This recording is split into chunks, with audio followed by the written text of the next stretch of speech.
আজকে আমরা জ্ঞান মুদ্রা সম্পর্কে জানতে চলেছি। এই জ্ঞান মুদ্রা কি, কখন করতে হয়, কিভাবে করব, আর এটির দ্বারা কি সুফল পাওয়া যায় সেটি জানব আজকের এই ভিডিও থেকে। অনেক ঋষিমুনিদের এই মুদ্রায় বসে ধ্যান করতে দেখা যায়।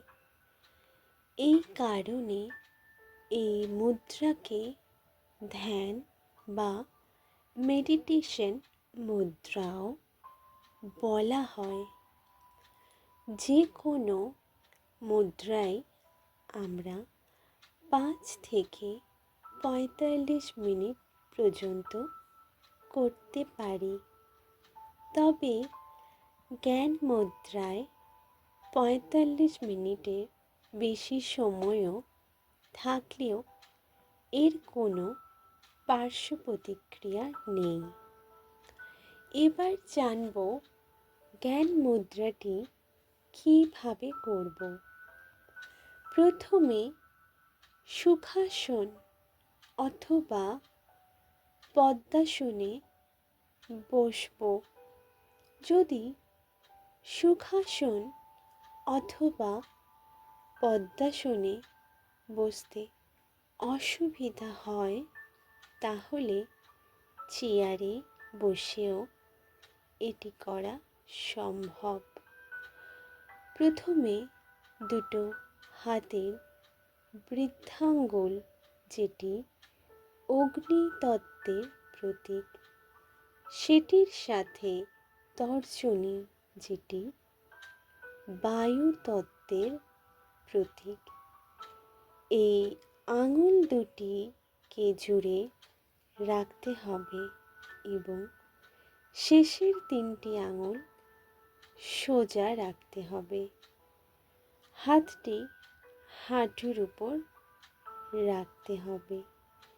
মেরুদণ্ড সোজা রেখে বসতে হবে এবং তর্জনী ও বৃদ্ধাঙ্গুলের মধ্যে হালকা চাপ দিতে হবে।